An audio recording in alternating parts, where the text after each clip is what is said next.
राजू और उसका परिवार शहर में एक छोटी सी झोपड़ी में रहता था। वे बहुत गरीब थे और मुश्किल से अपना गुजारा करते थे। एक दिन राजू को घर के पुराने सामान में कुछ कागज मिले।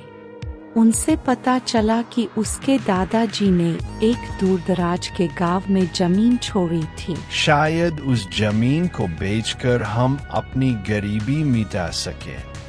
अगली सुबह राजू, उसकी पत्नी मीना और उनका 10 साल का बेटा चिंटू उस गांव के लिए निकल पड़े। शाम होते होते वे वहां पहुंचे। गांव सन्नाटे में डूबा था। जब वे नक्शे के हिसाब से अपनी जमीन पर पहुंचे तो खेत की जगह एक काली टूटी फूटी हवेली खड़ी थी। पापा, मुझे वो ऊपर वाली खिड़की में कोई दिख रहा है। तभी हवेली का बड़ा सा दरवाजा अपने आप चू करके खुलने लगा। सब घबरा गए। हम इतनी दूर खाली हाथ वापस जाने के लिए नहीं आए।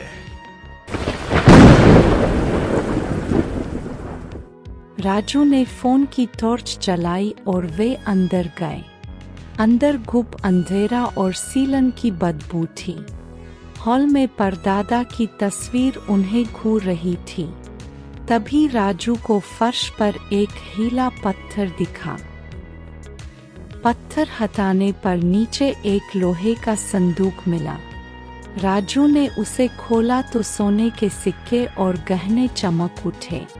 हमारी गरीबी मिट गई, राजू। खुशियां मना ही रहे थे कि तभी धड़ाम ऊपर की मंजिल पर कुछ भारी गिरा और फिर सीढ़ियों पर किसी के भागने की आवाज आई।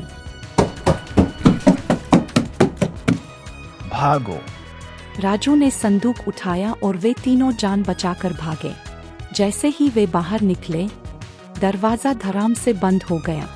वे अपनी कार तक दौड़े और गांव से दूर निकल गए।